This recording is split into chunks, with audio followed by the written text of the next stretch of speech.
We started cleaning up the beach at Durand in 1993, and I would say the summer of 1993 was also kind of an environmental awakening for me. One of my daughters, Kimie Romeo, who was 8 at the time, was volunteering at the public library. She came home from her volunteer job and she announced to us all in the family, we have to go clean up the beach.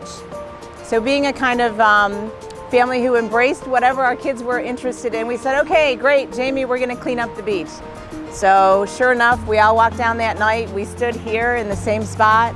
We looked at this water, and it was this moment of realizing we could have been anywhere in the world. Once you put your toes down and you're right at the water's edge and you look out and you're just looking at this beautiful body of water. And it also was an opportunity to really embrace the idea that we're responsible for the quality of this water, for what happens to this shoreline. So we embarked on the first coastal cleanup because of that effort. And I think we've just sort of, all of us together, gone on that journey ever since. So I think that outreach and education is probably the most important action that we can take. The physical cleaning up of the beach is important. When we're out planting trees, that's important.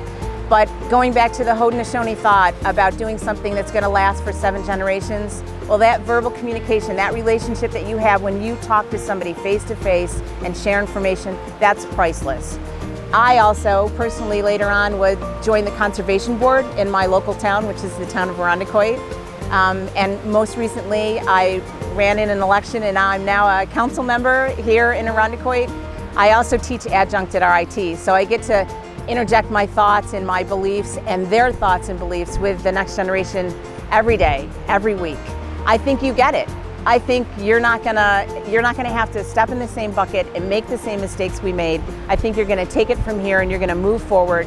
You understand resiliency, you understand sustainability. It's what you've known for probably your whole life.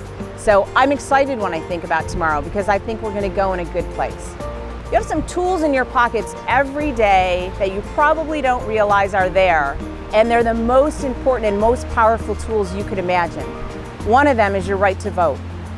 The other one is the dollar in your pocket and how you spend it. So whether or not you want to outwardly be an activist or call yourself an environmental enthusiast, doesn't matter. How you spend that dollar and how you vote and the fact that you get out and vote matters tremendously. That's what's going to change the country. That's what's going to keep us on the right track and not let us get derailed.